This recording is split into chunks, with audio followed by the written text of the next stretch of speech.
Новое поступление.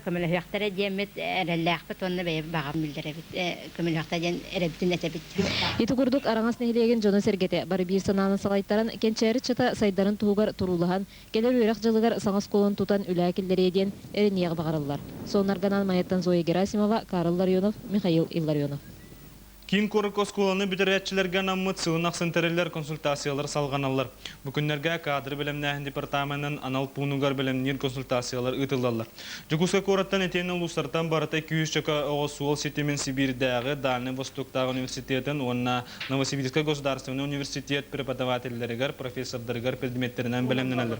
Антон мусустар онна ымыйдарыгар Ломоносоватна Москвадагы госуниверситет, этенен Санкт-Петербургтагы электротехнический университет камыйтәкәләр Буланнаныр. Антон вице-президент Александр Акимов бу сайын ытыллыктак сака сирин народтарын төрдү спортивный ойнулары гарбеленнениге терьер комитет сүбө мунняган салайда. Мунняка спортивный ойнулар теряхен бу простарын жүлдеслер.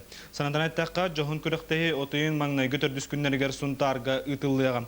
Александр Акимов бу бөдөң теряхен сыл сүрүн событиятынан болар. Итенне күрөктеги ытыллары улус социальный экономический садытыгар улахан солталаган белетете.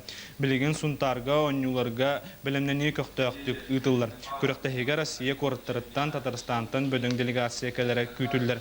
Мана теңе спортивный ойнулары теңе олонко өрөгөгөр анаммыт республикатагы ыгык ытыллара буланнаныр. Онтон усалдан улугор уолого кескилбит эркиерелбит ден атак агалар оны улаттар күрөктөрү бессергектик болан аста. Манна ким күстәген сымсатын бахардылар, оны таханан айырталаннарын эми көрдүлөр. Тыңахна көрөккенеттен кыйлагата билинне. Салгы усалдантан материал көрө. Жекеріне оғыны итеге ағар олын үдетер, әржіні общественный олыққа көғілер, доғы тұрықтақ чеген чепдек олығыны итер, чө олығы тарғатар сыллақ, оныз түгілін, юбилейный олығы кәскілбет әркейер әлбет конкурс, сақан жақталыртының бастықынан Верховный Совет депутаты Ирина Дмитриевна Олесова тоғын сылын көрсер тәрәхінер чәрчелерінен ұтылыннан. Ол күрдік бастықы түйімек сырдақ әбәтекер болла. Манна оллағаға малокалиберный винтовканан сыл ұттылар, мас әрбәтілер, біремеға ойбан тәстілер, эстафетаға күтіннілер. Күрек бір тыңағынақ интрегіне түйімеға кейе айылғы сынялан кенегер сағылғанна. Манна бәйінің ұстан ұраннан білгендерділер, ағалар қатынқы сойысатылар, олаттар өз торбаз ден, сақа бүгі ойнютығар көн көрістілер. Автома саны ұстылар, қомындылар. Оны бітехек түйімеққа бәйет аланын арыдылар. Онтан барыларын бағайбыт сырдақ бөйлігіттен Василий Капырын, Уолынан, Василын, көйін қотан тақсан көйі үргейдін білділер. Оны улақан өңмең телевизорынан наградаланылар. Бұл манлық терәйіндер, конечно, аға статуын үддетер. Бұл аға декергенге бағылық боларын бұхытынан бұл манлық күрақтейді әлбәға бәйін әстелдер. Икки бастығы месіне олбыт көпірінар Новгородовтар жекергеттірі, мұсыстырыға білеулуғар республиканскай күраққа ұлыс дейін көмскектірі. Пейнгу сонун бугурдук салгы тылы Анна Иригна берем. Спасибо, Максим. А сейчас коротко о главных темах выпуска. В результате аварии вертолета Ми-8 погибли 5 человек.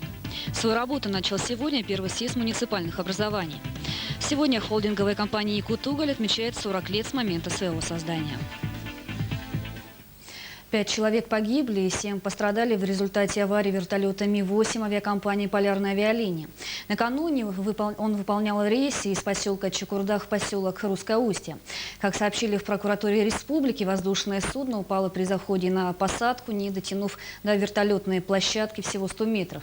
Для расследования причин падения и оказания материальной помощи семьям погибших и пострадавших в правительстве республики создана комиссия.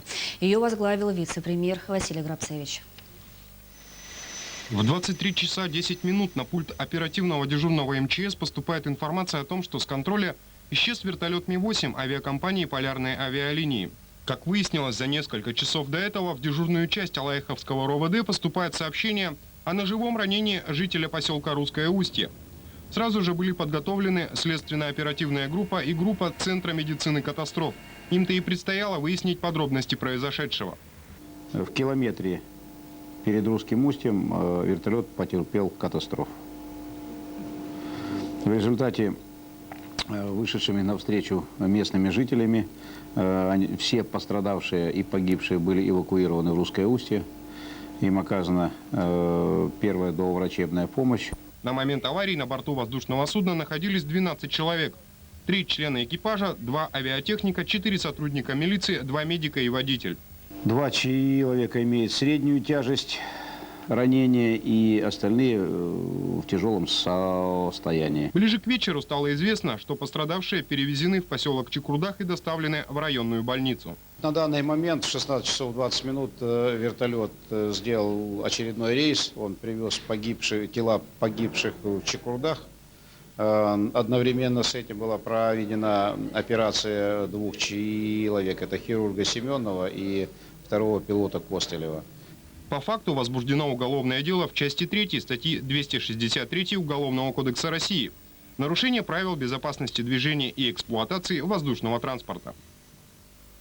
Как сообщили в пресс-службе МЧС Республики, сегодня 23 часа 20 минут пострадавших в аварии доставят в Якутск. Возможные причины аварии вертолета Ми-8 обсуждали сегодня и члены комиссии по предупреждению чрезвычайных ситуаций и обеспечению пожарной безопасности. Заседание провел вице-премьер республики Василий Грабцевич.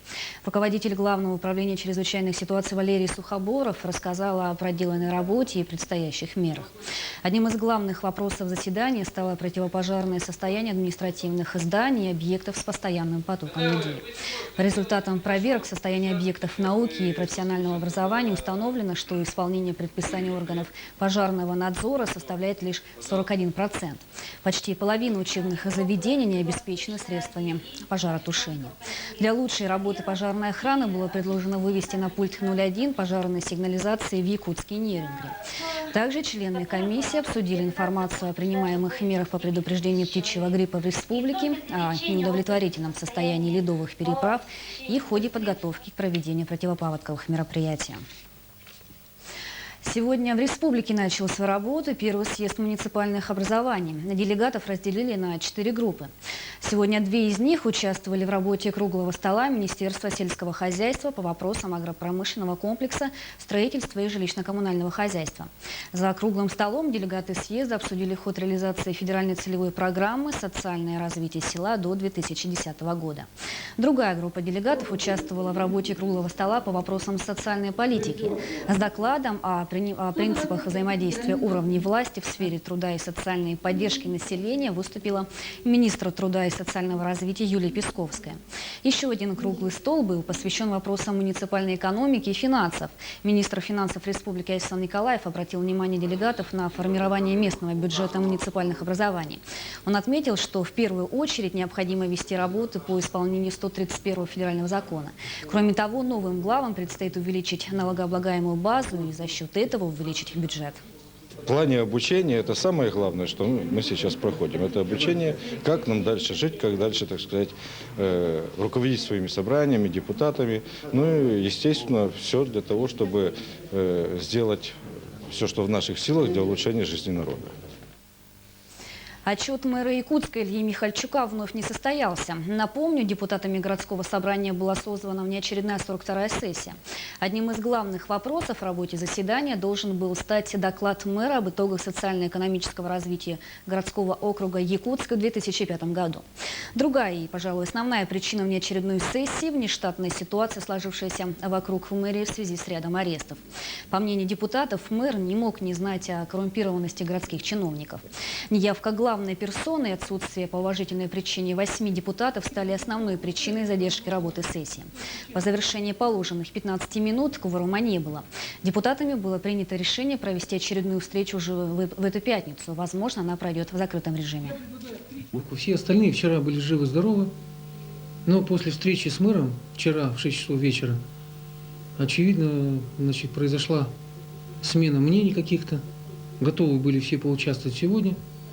И вдруг 2 депутата уехало в командировку срочно, а остальные все заболели. Ну, то есть, на мой взгляд, эта ситуация абсурдная. Абсурдно. То есть, я считаю, депутаты, как страусы, голову в песок засунули и разбежались от прямого диалога с мэром. Угольщики ищут новые рынки сбыта. Руководство холдинговой компании «Якутуголь» завершило работу по заключению контрактов на новый финансовый год. Переговоры по поставке угольной продукции прошли с представителями Японии, Южной Кореи, Тайваня и Индии. Сегодня, в день празднования 40-летнего юбилея с момента создания компании, руководство подводит итоги всей своей работы. По страницам истории угольной промышленности Южной Якутии прошли наши корреспонденты. Ровно 4 десятилетия минуло с тех пор, как был подписан приказ Министерства угольной промышленности СССР о создании треста «Якутуголь». «Якутуголь» всегда старался шагать в ногу с веянием времени.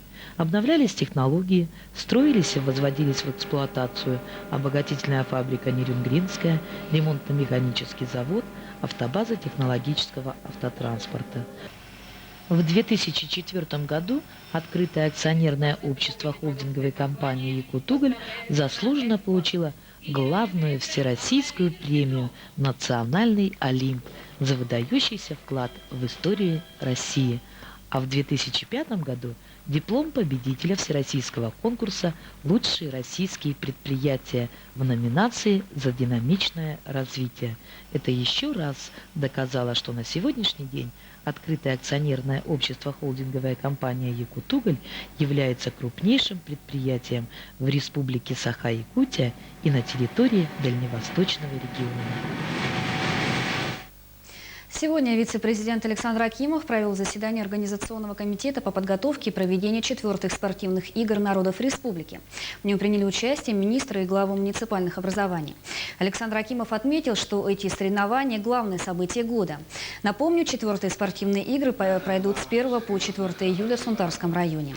Ожидается приезд делегаций из разных городов России и Татарстана. Кроме того, параллельно с играми будет проведен республиканский эсэх, посвященный эпосу Ланхо. Уже сегодня проводятся различные спортивные соревнования в зачет спортивных игр. По их итогам пока лидируют команды Мегина, Кангаласского и Намского улусов и города Якутска.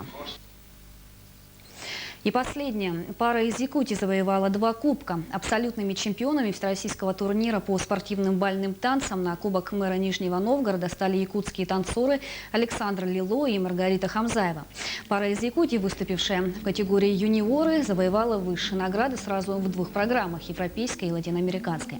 Это не первое достижение якутских спортсменов. За несколько дней до турнира танцоры вышли в финал и заняли 4-е и 6-е место на крупнейшем международном турнире Кубок Кристалл в Москве, где также показали свое мастерство в латиноамериканской и европейской программах. Тренеры якутских спортсменов уверены, что именно в таких систематических победах виден ежедневный труд нашей пары. И на этом все. Всего вам доброго. Здоровья было, а несколько всех.